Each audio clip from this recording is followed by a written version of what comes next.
Hey, so good morning, everyone. Welcome back. We've had August off, so this feels very strange to be back in front of the screen this morning. Hope you've all had a marvelous summer and are back in it. It's the downhill slog to Christmas. I always think Christmas is on its way. Woohoo! It's a bit early to say that, isn't it? Anyway, I will stop babbling. So I'm really excited today to have two of our leading partners with us in the consultancy space and the engineering space, which I know is very popular with a lot of our candidates. So we have Aecom and Atkins with us this morning. Delighted. So I'm not going to talk anymore. I'm just going to say sit back and enjoy. And over to you, Angela. So good morning, everyone, and welcome to the Build Force Virtual Career Chat. I'm Angela Forbes, and to reiterate Caroline there, it is a pleasure to welcome you back after the summer period. So thank you for dialing in. Now, I hope you are looking after yourselves as our suntans are fading, our hanning baskets are looking bedraggled, and freshers flu is taking us into the autumn months. I've got it as well. However, you are all far too busy on the cusp of an exciting new chapter in your life. So you're mid-resettlement, toying with options of what your next career could be, and project management could be an option.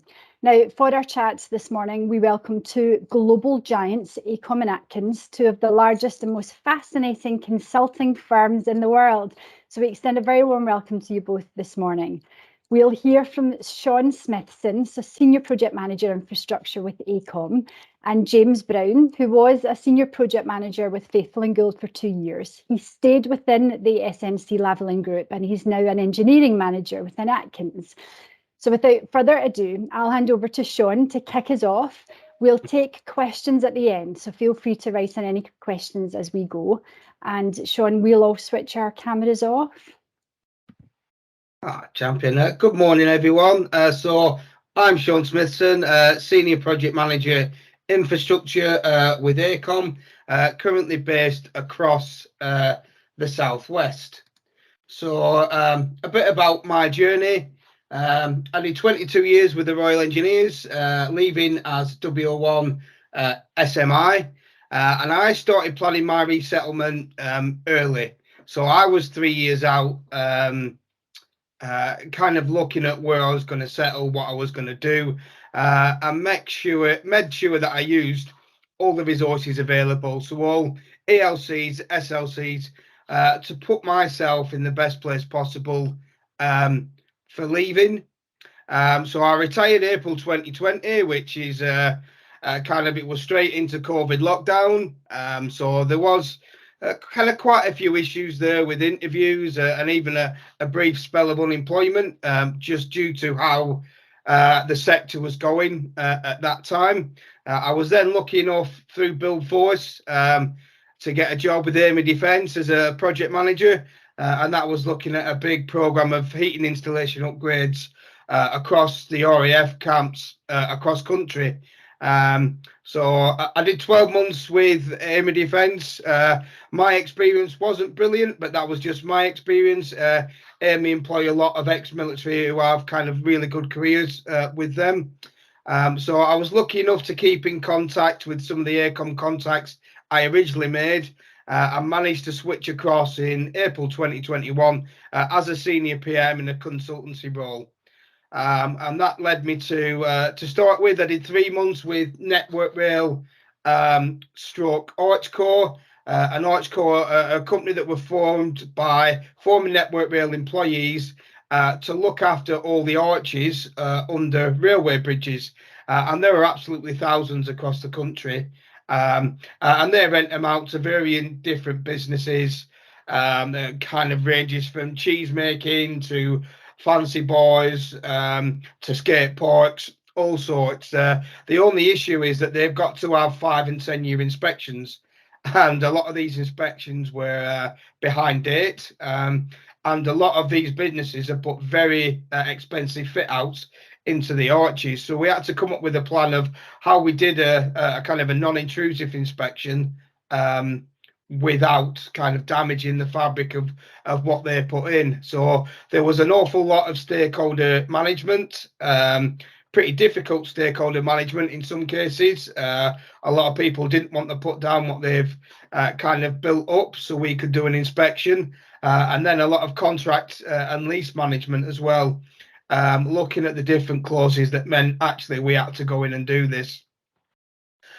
From there, after 3 months, I was then assigned to the Environment Agency and given a couple of really good meaty projects across the southwest, looking at debris screens. Now, a debris screen is what you see on a kind of a river culvert or any form of kind of water tributary to catch debris, funnily enough, before it can get into culvert, cause blockage and cause a flood.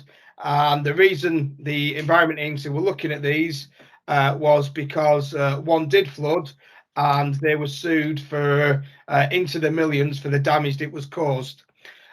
So we split this into 2 parts, a high risk sector and a low risk. The high risk program is screens that if they did flood would cause damage to over 50 kind of commercial and residential properties, and we're well into that project at the minute. That's currently estimated at a value of about 1.2 million, and we're due to finish that in January next year. And we have had a small delay while we had to get planning permission to take some trees out that were causing damage. And the low risk program we're currently in the assessment phase for, and that's 140 different sites right across the southwest, looking at to make improvements. And again, we're looking at an 18 million spend over the next 5 or 6 years. So it's not one big meaty project, but it's going to be a lot that that builds up to be very expensive. But there's a lot of moving parts with that many different sites, different local authorities, different landowners, lots of stakeholder engagements. And again, it's proving difficult in some instances. I've had to kind of go to the extremes of bringing Mandarin translators in to be able to kind of speak properly with some of the stakeholders, but also quite rewarding that we're getting to a point where we're now planning for construction for the next 5 years. So there's a lot more now program management. Off the back of that, Aecom then kind of wrote a successful bid for the same project but in the Midlands area.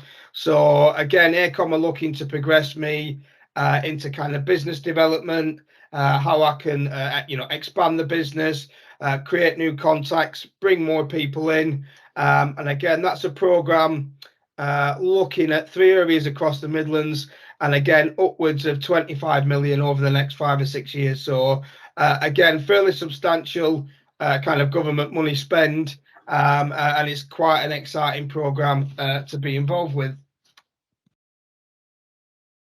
And I've just thrown a couple of pictures in. So if you take the guidance, which is a 550-page document that really does send you to sleep, this is your perfect kind of trash screen, all singing, all dancing. And this is what I'm actually getting on some of the sites that I've been to. So screens blocked up that you can't get access to, big oak trees kind of going through the side walls, causing quite significant damage, and then screens that you can't access because they're in people's back gardens. And literally on that one, there's a 900mm path to get to that screen. So trying to put something new in caused a little bit of issues with the actual design, because we could only do it in kind of small parts. And that's what we're looking to achieve, a really nice screen. And then that was installed a couple of months ago and then brought straight into, in fact, it was longer than that, sorry. It was brought straight into action, as you can see. And that saves all that kind of debris from blocking a culvert that would then flood Bridgewater Town Centre. On the lower risk program, the green dots are all the different sizes, so you can see how much it's geographically spread, and that leads to its own not issues but kind of factors to get over when we're trying to plan the projects. Highs and lows. So the lows for me were the kind of the market shutting down due to COVID. I'd done a lot of homework on who I wanted to work for, where I wanted to target myself, and a lot of those companies closed down recruiting because of COVID.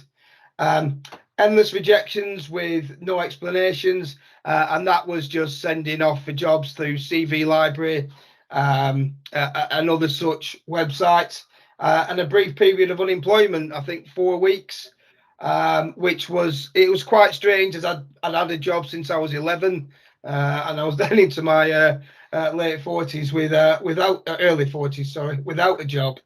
So the highs, I gained a lot of qualifications. It's something that I targeted and worked hard and kind of made some opportunities for myself. So again, I managed to get on a master's program, and this is someone that had 3 GCSEs, and that was it. So that was quite an achievement for myself. New contacts and opportunities through networks, and I'll move on to that on kind of the next slide.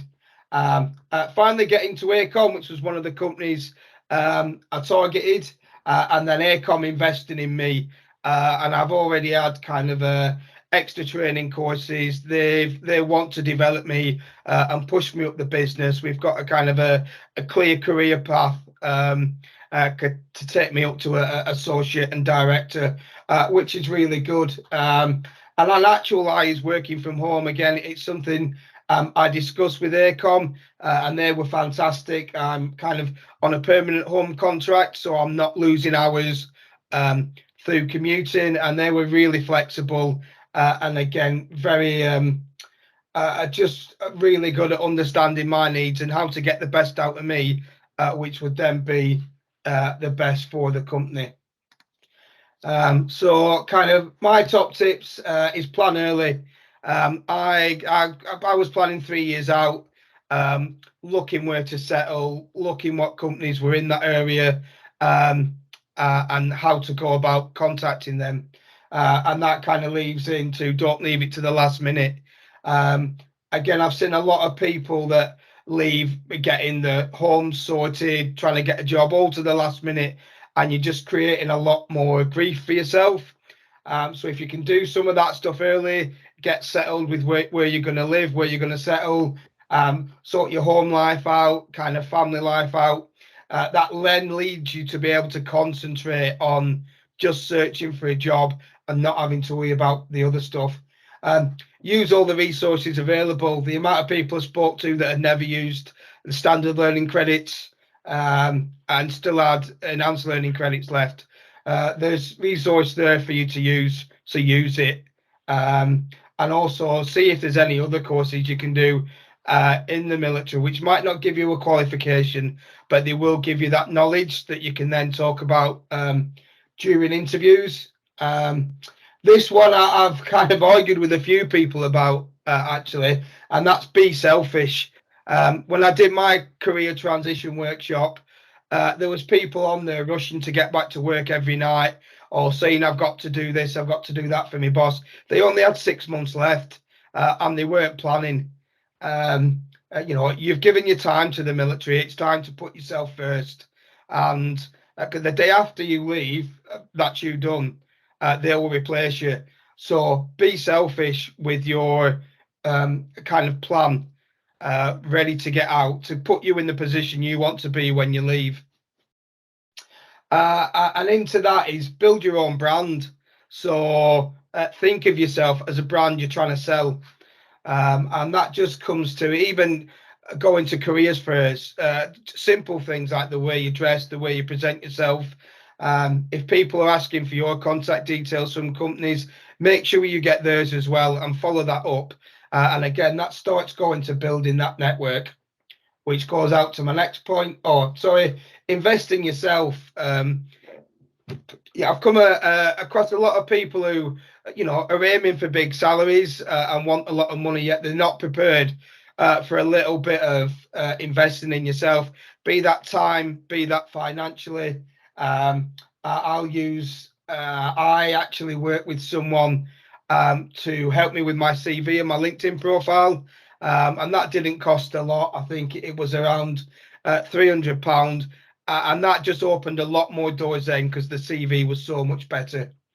So that a little bit of investment in yourself, be it time or financially, will then pay dividends for the next 10, 20 years of your career. So then look to build your network early and engage, reach out to people. I was just kind of searching for different recruiters, different companies, different people that work for those companies, and just chatting with them. And most of my opportunities came from networking, not from applying for random jobs on kind of job websites. It came from knowing people, from speaking to people, reaching out and letting people get to know you and you know other people. And that kind of leads into with do your homework. There's no point looking at companies or jobs that aren't in the area you want to settle. And vice versa, you know, if there's someone you really want to work for, well, where can I settle to make that opportunity kind of more likely to happen? So do a bit of homework on companies, on people, go into interviews or when you're speaking to people with, you know, a certain amount of knowledge of the company, so you're ready to speak to them, and then they want to listen and engage and listen to your ideas. And I think the biggest one is, especially on CVs, and I've interviewed ex-military people for Aecom who I know are really good people, but the CVs are one full of military jargon, which people don't understand. So by switching that to, for want of a better word, civilian speak, people will better understand. We've got an awful lot of transferable skills. We just need to word them right. And we've got an awful lot to give any kind of civilian company. So it's just about dropping that jargon, which can be difficult because we're all very proud of the careers we've had and what we've achieved. But it's just about framing that in the right context, ready for that kind of next opportunity or to get your foot in the door and get an interview with someone. And that just leads me on to Aecom, who I am going to now shamelessly plug for 20 seconds. They are a fantastic company to work for. They've been brilliant both on a well-being and on a career development front. So it really is kind of a pleasure to work for them with a really good kind of work-life balance. So if anyone, again, after this, please feel free to contact me directly through LinkedIn if you want a chat or anything. I think that's me. Good, happy days. Hi, good morning, everyone. I'm James Brown and I'm an engineering manager for Atkins. My slide pack will probably just quickly look at Atkins as a company, the other way around from what Sean's done, and then go into my kind of experience and my roles to date over the last kind of 3 or 4 years. So Atkins is a global company and we do deliver a full suite of professional services and project management. As Angela kind of hinted at, we are owned by a company called S&C Lavalin, which is a Canadian firm, and we also, and Atkins also own Faithful and Gold, who sit below us, plus a number of other companies that have been purchased in the last kind of 12-month period. So Atkins itself, global reach, which is actually really interesting. You can internally move quite easily, like I've done. There is opportunities to move across to the Middle East, into Asia, into Australia, and across into Americas. I almost had a project in America earlier on this year, but it fell through because of client funding. But yeah, we're approximately 50,000 employees across 50 countries and 130 nationalities. And what the company allows you to do is you can work in any location and work for a different part of the business. So for example, I have got a Latin American geological scientist that works in Norway that works on one of my Irish projects. So that's the kind of scale of the company. You don't have to be, 10 minutes from the site anymore. That's one benefit of working for a large scale consultancy. So Atkins cover kind of anything and everything, I'd say. I'm always surprised at how much we get involved in, probably with Aecom as well. Everyone seems to be involved in. So we do the classic kind of construction and project management, risk management. We move into a lot of daily operations, maintenance, procurement, design, defence, aerospace, water, rail, transportation, you name it. There's someone that has been wanted to go into that sector in the company and started to drive that forward, been brought in by the company to drive that sector forward, or as just kind of, we've just found ourselves in that market as with the client, as you know, as we've won clients and continuous work with them, and the client has then turned around and says, please can you deliver this, and we kind of scratch our heads and go find the resource and even, you know, subcontract out if need be. So my role, I was 6 years with the Royal Engineers. I left in September 19, just before COVID, if everyone remembers that chaos of COVID, and secured a role with Faithful and Gould as a senior project manager, within Teesside area, working out of the Middlesbrough office. So my majority of my projects in my first 2 years with Faithful and Gould were very heavy industry focused. So you imagine a British Steel construction site, kind of 5 miles long, 1.5 miles wide. It's absolutely huge. It's bigger than Zone 1 and 2 of London. And on there we had a team of Faithful and Gould Atkins employees as well, contractors, etc. And with the whole process was to decommission the steelworks site that had shut down in 2015. So some of our projects covered the decommissioning of the coke oven gas mains. That was the coke, that was kind of the high pressure gas from the steelworks that would go back into the steel making process. So interesting kind of learning there, being involved with chemists. Coordinated development strategies. So what that is 12 documents that essentially say how the site should be driven forward and how developers will then come onto site and what they will tie into, what kind of support, construction support they'll have to tie into, what environmental regulations they'll have to tie into, etc.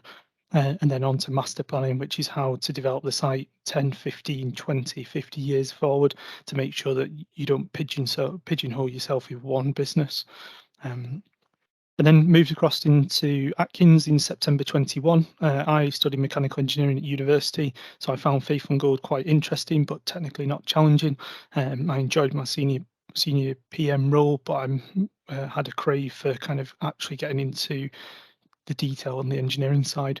So moved across to Atkins and was immediately sent down to another British Steel site in Scunthorpe, which is near Hull. Unfortunately, that was operational. So we were leading a number of kind of concept front-end engineering, detailed designs, and actually on-site engineering works for them. I'm also running at the moment 3 hydrogen subsurface storage concept projects. So that's Gaeltech in Southern Ireland, which is offshore hydrogen storage subsurface linked to a wind farm. That Net Zero Energy is Northern Ireland, onshore reservoir, so onshore subsurface reservoir storage, and then Northern Gas Network is back in Teesside, which is really nice, and that is transferring 1,200 homes over to hydrogen in 2025, so building the network for that, ready for them to everyone have their boilers switched over and heat into hydrogen, and we all go green and save the world. And then finally, I'm on a summer site engineering role with SSE Thermal. So for me, this is 12-hour shifts, Monday to Wednesday, and some weekend works where we're doing actual physical on-site work, back to kind of installing new wellheads, running completions, upgrading valves, upgrading pipe work. So very hands-on engineering, which I absolutely love. Highs for me, I managed to secure my role with Faithful and Gould about 4 months out, so it really took the pressure off. I was quite lucky in that sense. I think I was at the right place at the right time. I wouldn't say it was any of my planning because I'm terrible at planning, so it was more luck than anything. But what that allowed me to do is to step back and just enjoy my last 4 months. I also knew that the mortgage was going to be paid, that I wasn't going to end up like Sean, unfortunately, the situation that Sean has ended up in where I was unemployed. So that really took the pressure off, and I'd really push that forward as much as you can. Planning ahead is crucial here. I've enjoyed transferring across to Atkins. I think I'm finding my role. When I was leaving, people kept telling me, you will never find your first job, your favourite job first time, and they were absolutely right. I thought I had in Faithful and Gould, and 18 months in, I realised that I hadn't. But I'm really enjoying my Atkins job. Faithful and Gould and Atkins is just a very supportive organisation and local team. I think it's like Aecom. And all the other big consultancy players. They're so supportive in what you want to do, whether it's kind of working from home or whether it's having to flex your work-life balance, or it is a lot more supportive than the military. I'll be honest. one high for me is I really enjoy my job. I get excited to leave on a Monday morning when I head down to site and when I come back, and I actually kind of miss working with the team there and stuff. And then finally for me, I enjoy a bit of travel midweek, no weekends, none of that nonsense staying over. You know, I go down on a Monday morning, I come back on Wednesday. It's all on expense. It's good hotels. It's enjoyable travel. It's not stressful. Lows for me, working from home, COVID-19, I'm definitely more of a social person, so really struggled through that kind of period of working individually in a house on my own. And then kind of a rough daily running for me.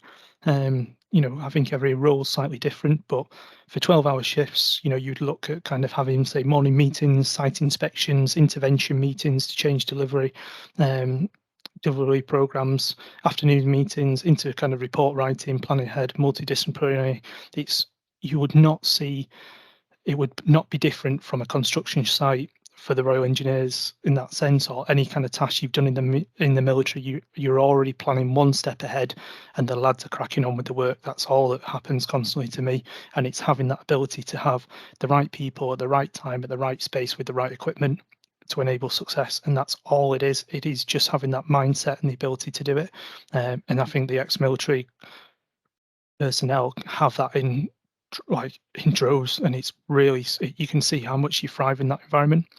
And then kind of a bit like Sean, top tips, plan early. Yeah, I totally agree. I remember doing my resettlement course and people flogging themselves to get back to work in the evening.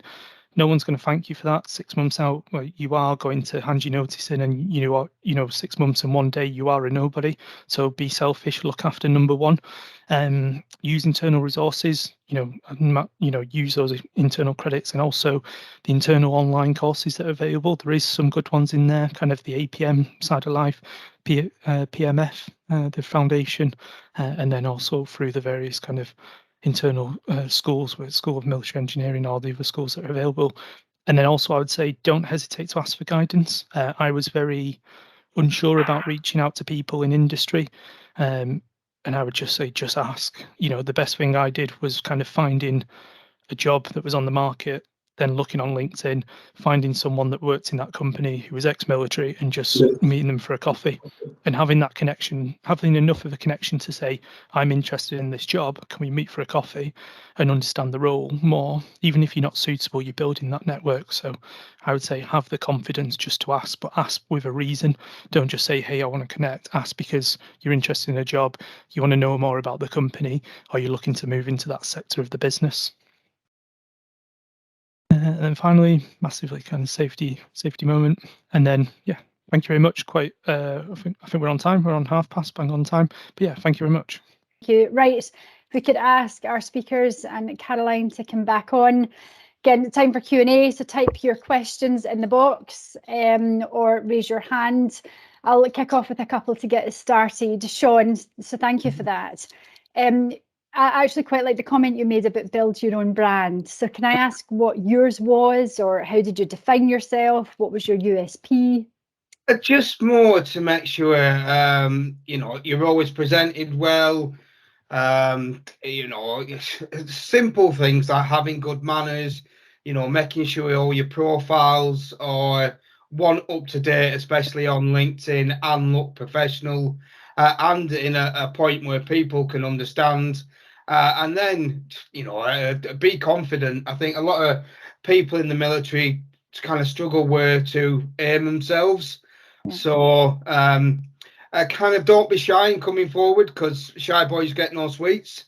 So shy people get no sweets, sorry, I should say. So be confident, and be confident in yourself and your own abilities. We've got I always say one of the military's best qualities is just the ability to get a job done, which you can't necessarily put in a CV, but as soon as you start working with someone, they can see that immediately, because we're almost like kind of little dogs with a bone. We won't let go until the job's finalised, and it's a really good quality that military people have. That's not necessarily quantifiable, but they will work very hard to get the outcomes needed. And just on those outcomes, the role's got a delivery element to it. You mentioned work winning. So business development kind of sits within everybody's role to an extent, because we need a future pipeline. Did you expect that? We talked about it at the interview, and again, it's something that as I kind of learnt more about Aecom and the Environment Agency, you just start to spot opportunities where, oh, actually, we could bring someone else from Aecom in. On the project in the Midlands, we've started off with a 3-man team. That's now a 6-man team. And again, that's a bought-in service, so that's kind of development for Aecom, which again is always good for your career path. So it's just some of it's kind of sit back, learn, and look for opportunities, and then some of it's kind of going out and finding them. And again, networking, I'll keep saying it, has been one of the biggest things for that, and kind of before I left the military. Okay, and a question to James. So James, obviously you'd secured the role with Atkins. What does it feel like moving into a global corporation? Yeah, it's quite interesting. I think it's just you don't find that there's geographical boundaries to the work that you're doing, that's kind of really strange to say until you kind of move into that role. So with Faithful and Gould, we were very regionally focused. I was very focused on the northeast, and very focused on kind of my top area was Newcastle, and I was down to Leeds, and it was that boundary only. Once I moved across to Atkins into kind of the underground gas storage sector, we immediately kind of Europe just opened up. We have clients in Germany, we have clients in Spain and Portugal that we just constantly speak to, and we go to site and etc. and service their equipment and work with them and on programs ahead. So yeah, I think it's just working out. I think Sean made a really good point about understand the business, try and understand what the business does that you're going to apply to, because you need to realize what you're getting yourself into, which I think I definitely didn't know what Faithful and Gould. I wouldn't have really done that job. I think there was an element of me not really understanding that Faithful and Gould was very regionally focused, and my line manager probably mis-selling me a bit of a job as well, that I was going to do a lot more engineering, and hey, there was this big British Steel site that we were going to work on, and I was going to do engineering, and COVID hit, and 2 years later I had enough. Yeah, and you mentioned the mechanical engineering degree that you have, and you said you wanted to be closer to the detail on the engineering side. Are you close enough to the detail in a consulting role? Oh yeah, absolutely. I think, yeah, so like I manage a team of 3 or 4 people who are anything from designers. So we were doing some pipe drawings the other day for one of the new kind of gas runs. Yesterday Monday to Wednesday I was on site. So yesterday we were installing kind of new wellheads, 22 valves, and this is kind of, it all doesn't really mean much to you, I suppose, in the terminology, but it is physically on site. It's back to actually engineering delivery on site, the equipment so yesterday I was stood over where this site is. There was probably about 13 of us. So we had the crane ops, we had the kind of engineers, we had the confined space rescue, and there was me stood there pulling it all together with our scaffolders and the teams there, and you pulling that source together, and as soon as the task is done, it's like on to the next one, forward planning actually as it's flexible on the ground. Right, okay. I've got some more questions, but a couple have come in. So from Martin. Hi, Martin. So he's thanking everybody for the presentation, thanking you, James. Are you a mechanical engineer? Are you chartered as well? Yeah, so I'm incorporated, so the middle ground between chartership and none. I've got my chartership planned for next summer, early Easter time. So Atkins are really good, just like any organisation, they want you to become chartered. So ours is kind of quite not a structured route. We've just done with my line manager, we've just done some SWOT analysis and realised that I've got a bit of a gap in my kind of design experience. So I've gone on piping courses up at Edinburgh University, because my main office is out of Glasgow. So yeah, we're building that kind of area of my expertise ready to kind of then sit the interview. But the rest of the interview is broken down into, say, leadership and management, which obviously you just smash out the park being ex-military, and then kind of on-site delivery, tough challenging situations. But also for engineering, it's an element where you have had to use the theoretical engineering and implement that, and that's probably my small bit of weakness there, where in the military we do a lot more project management. So I'm building that ready to kind of sit my chartership next year. So for Martin, there are opportunities within Atkins within the mechanical engineering space. Huge. I've got 6 jobs open alone in Glasgow. Okay, we're going to connect you, Martin. So just as well you asked that question. From Ben, right, Ben's raised a really good point. He said that he's hearing more and more that you find a job when you leave the armed forces, you get yourself into the civilian space, and then once you've found your feet, you then go on and find the job. What do you both think about that comment? I'll ask you first, Sean. Right. I did laugh when that came up because I went to one interview with G4S, and it was with a retired infantry lieutenant colonel, and he did just turn around to me and say, "I don't want to give the job to you as your first job in the military because you'll leave 6 months later." So I did have to have a chuckle on that one. I think it's on a case by case basis. And again, it depends on how much homework you've done. I say I originally targeted Aecom. I had 2 interviews with them in Bristol. They were about to offer me a job, and they stopped recruiting because of COVID. So I think it's one of them urban myths that gets kind of thrown out there and exaggerated. Yes, it does happen, but the old saying is it's easier to get a job when you've got a job, or I think it's your first job leaving the military, you then see more about what civilian life is about and civilian industry. So you've just upgraded your knowledge, so you've reduced that knowledge gap from being in the military to this to civilian life, and you might see then a better, more suitable opportunity. I think Okay, and as well, James? if I can, it's also aligning your terminology on your job. So when we're obviously leaving the military, it's quite hard to explain to someone, no matter how much kind of you de-jargon your CV, how much of a senior PM you are, because you aren't managing the commercials, you aren't managing the manpower, you aren't managing, project risk, which you would do as a senior PM and a PM in a company. I think it's an element of and I found it when I moved across as an engineering manager. I wanted to move across into a slightly higher position, and they kind of said, look, you're coming from a PM, you're going to take on the technical aspect, you're not chartered yet, so we're going to bring you in on kind of a slightly lower grade level, and then you're going to work up. So it is, I think, but yeah, I also found when I was leaving the military that to me there was just one project manager role. There isn't. Every single company is slightly different, whether you're client side, commercial side, contract side. There is so many different PMs, and the only way you can tell that is by just looking at the job spec and reading the roles and responsibilities and comparing them, taking that time to print and compare them, and you'll start to see the real differences of what the job role is saying. But yeah. Okay, and Caroline, can I just ask you on that point as well, on finding the right job?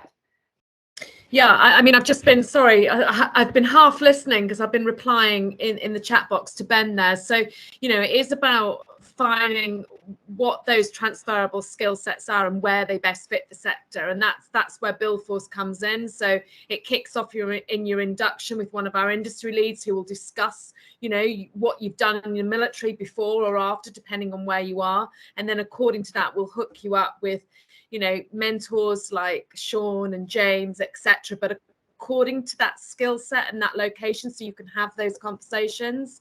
Our insight days are another great opportunity to get face to face with the employer and to better understand where you might fit within that organization. So please just use and abuse us, because that's what we're there for. Okay, so it's using your transition period, Ben, to get closer to industry and to better understand the roles, and use your mentors as that gateway into the employer to better understand the role. And also those work placements. If engaging it early is the key, because there might be a couple of areas that you want to explore. So if you get a workplace or different size, I've got a candidate who's not sure if he wants to go contracting, project management or consultancy. So we'll get that candidate on site with, say, Kier for the contractor side, and then maybe with Aecom or Atkins from the consulting side. So then they can decide which is the route for them, because they've got that time. And then, 6 months prior, you'll have those offers on the table. And then the issue you've got there is, which one do you go with? What a problem that is. Okay, and to Alex, hi, do you want to put your camera on or the volume off?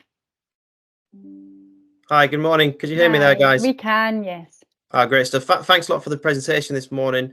I've just got a question, probably directed more to Sean, as Aecom, a company that I'm targeting when I leave from Chilwell next year. Like yourself, I feel like I've sort of been conducting a resettlement for a number of years now, having gone through the RSME and doing the PMQ and got a full member of the APM now. So in my last sort of year, I'm looking for sort of more bang for the buck courses. One that keeps cropping up from people I'm talking to and various researchers, a course that's gauged around NEC4 contract and project management. I'm just wondering, from your point of view and opinion, would you say that there's a much of an emphasis on needing a good in-depth knowledge of that at Aecom, or?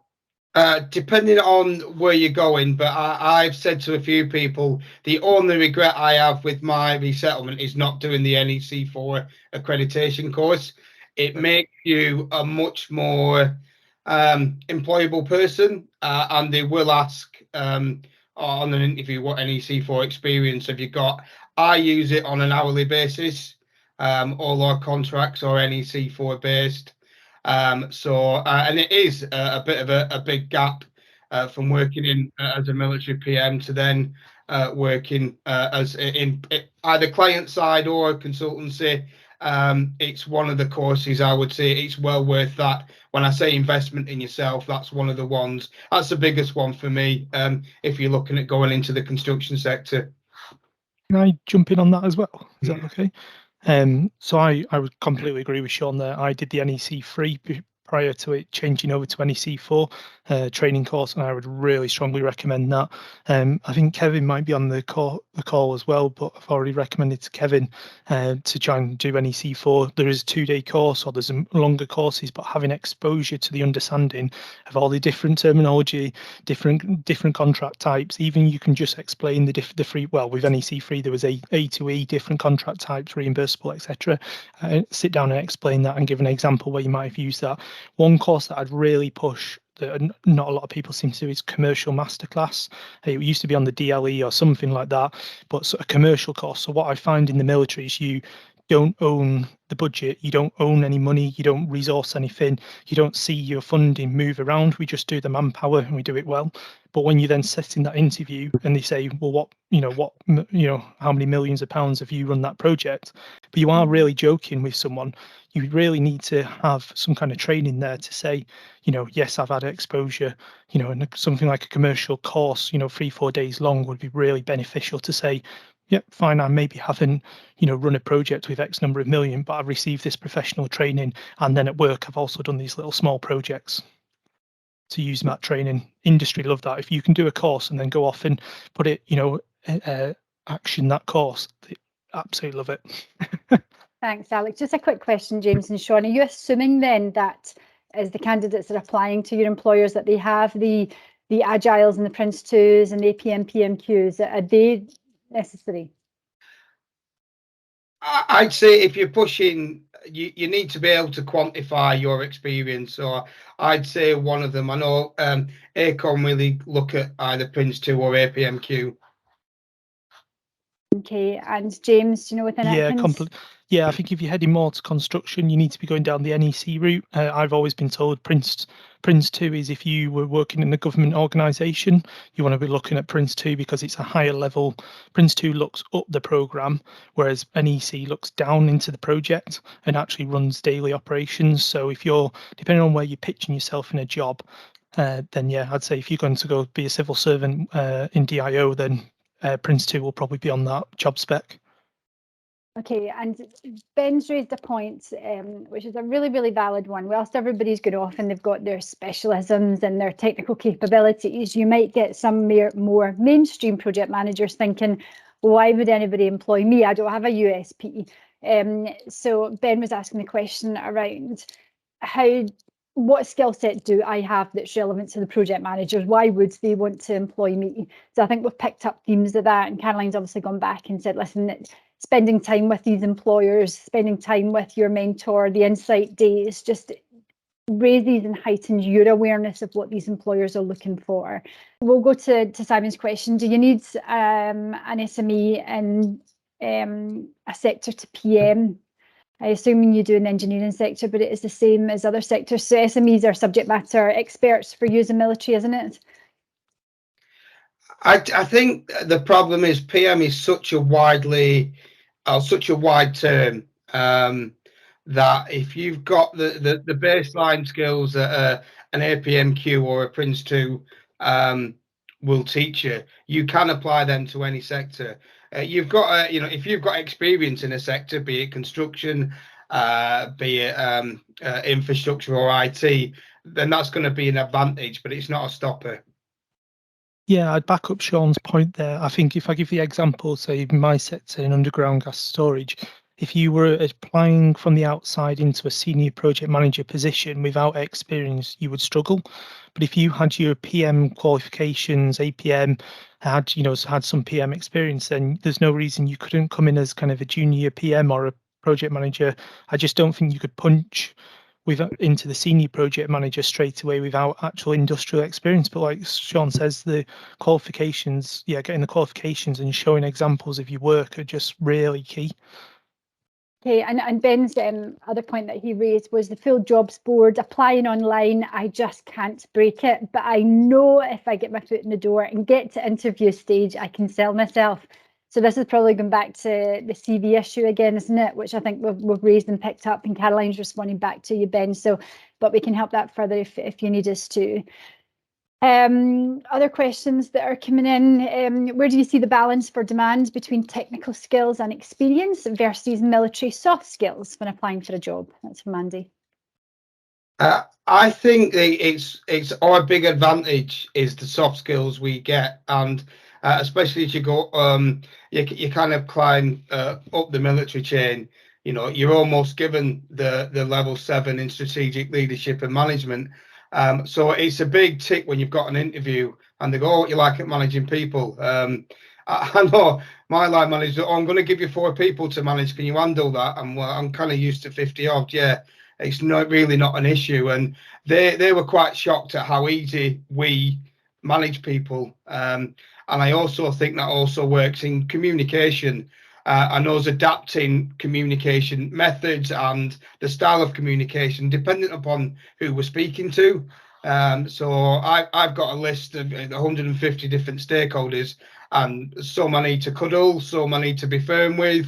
And it's just those soft skills that we've developed that then set us apart in being able to do that and kind of doing it better than kind of some of the people that have been in industry for a long time, because they haven't had that exposure to meeting different people, working with so many different groups of people from right across the kind of the dynamic of different people. You can go from speaking to a general one moment to a private the next. It's a big plus. And it's a really good selling point for when you're in an interview, that you can say you can bring that out then, your soft skills experience and management of people experience, and how you can then apply that to a project.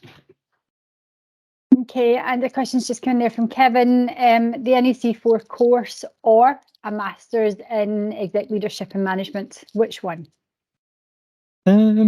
That's a good point. I've been speaking to Kevin already, so I should probably own up with that. So I think it's both are very beneficial. I think it's whatever you want for your career. I've already got a degree. There's not necessarily the emphasis to have a degree, but if you want to go off and do that MSc, then by all means do. I think you need the understanding of NEC training. Definitely, but whether you want to then push yourself and take on, we don't know how busy you are in your private life, so don't thrash yourself on an MSc just for the sake of it. But if you've got the time to do it and you want a degree and you want to drive forward and move up the business, then it will be beneficial. But what is essential is NEC4 PM training. Okay, so a question to both of you. Did you, within say 6-12 months, did you start on your your new military, your new civvy roles, did you maintain your military salary? Did you have to take a slight drop? Did you get back to it quick enough? You don't need to give numbers. So to start with, I had to take a drop, and that mainly was COVID, and to work in a sector I didn't want to. And then about 12 months after, I was on parity, and then another 6 months after that, I was in excess. And James? Yeah, I would say I was about the same. So I kind of left as a junior captain, I'd say still. Yeah, transferred across at the same level, same salary, and then 3 years later, kind of well in excess. I think you need to understand when you're looking at jobs and how much you're asking for, and I've had people in the northeast interview with ex-military, and just not an understanding of how you can earn money. Or how much money you can earn, through the business. The northeast is a vacuum of of low work and low paid jobs as well. So you can't earn as much money in the northeast as you can do down in London. So there's no point asking for a London salary. So you've got to understand the area, and Glassdoor is brilliant for that.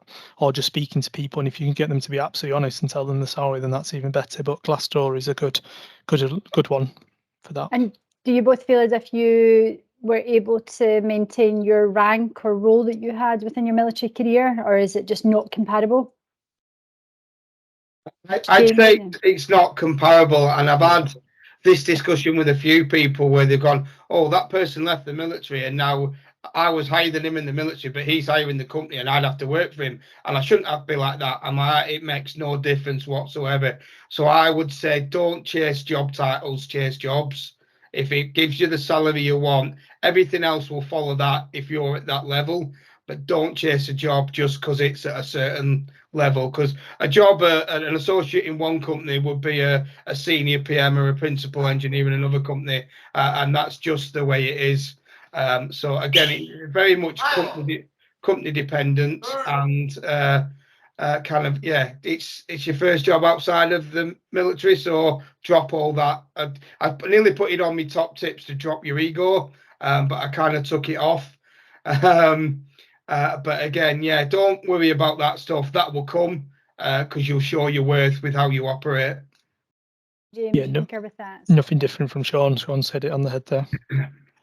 Okay, and for those that, for the next stage then, it's the CV, it's applying for the job. So you already hinted at demilitarise the CV. Is there any other very quick top tips you could give on that space?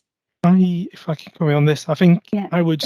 I had probably same situation as other people. I think I applied to 43 jobs and heard back from 6 and got to 3 to interview.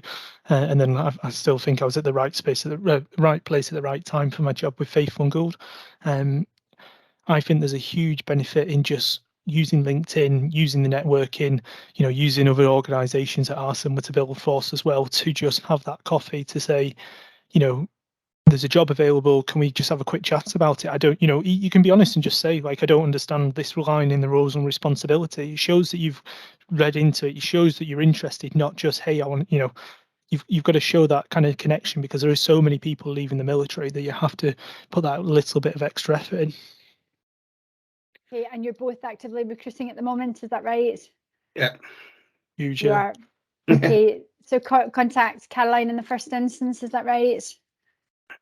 Yeah. Yeah, and again, anybody can contact you via LinkedIn just to have a chat, or you'll open the doors more than welcome. It's also worth considering. Not every company offer it, but if you have that time in your resettlement, then work experience is always really good. So one thing that I'm trying to do with Kevin is work placement. I did it with Simon Wiley, who was a Royal Marines Colour Sergeant who resettled in Middlesbrough. He came into Faithful and Gould. I think, was it through you, Caroline? Was it through Build Force? Yeah, I think so. Yeah, we set up that, didn't we? So he did 2 weeks with me. Didn't kill me.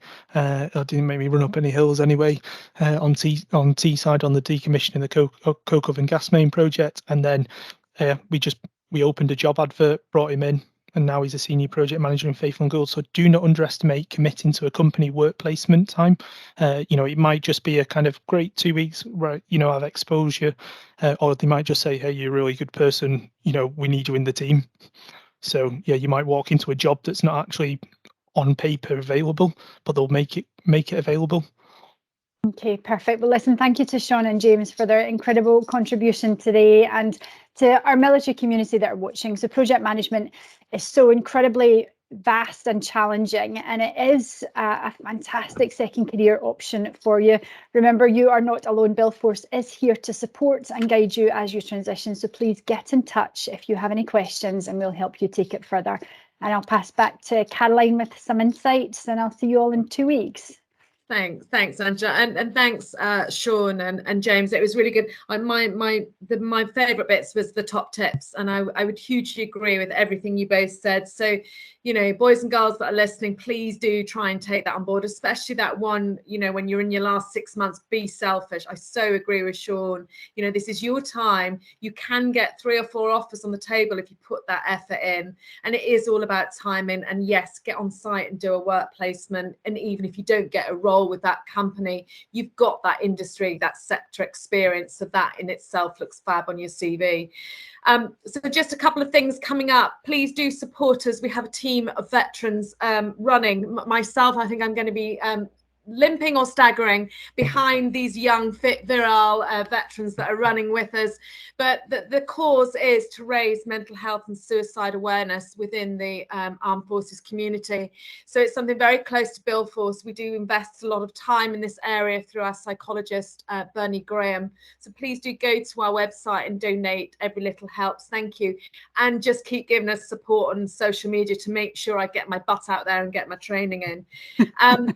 The other events coming up is we have our next virtual career chat in a couple of weeks, 22nd of September, focusing on the role of a quantity surveyor. So again, yeah, this is Angela's passion. So again, that's another area that we know you guys are into or may want to know more. So again, tune in, and please get signed up wherever you are in your journey, whether you know what you're doing or you don't know what you're doing. Please come to our next Insight Day. That's not me begging, that's just because it should be part of your transition, part of your journey. It's on the 13th of October in Manchester. Again, location is not relevant because our 40 employers are all nationwide. Aecom, Atkins are going to be there as well. And again, it's what it says on the tin. It's not just about employment, it's about insight. This sector is so much bigger than building sites and hard hats.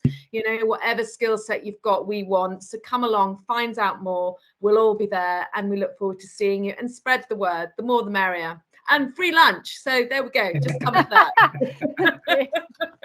Anyway, I'm going to give you back the rest of your day. Thank you, everyone, for your journeys. Marvelous. And thanks all to listening. Have a wonderful day. See you soon. Bye. Thanks, everyone. Bye. Brilliant. Thank you very much, everyone. Thanks, Sean. Thanks, James. Cheers, everyone. Bye. Thank you. Bye-bye. Yeah, thanks, everyone. Bye.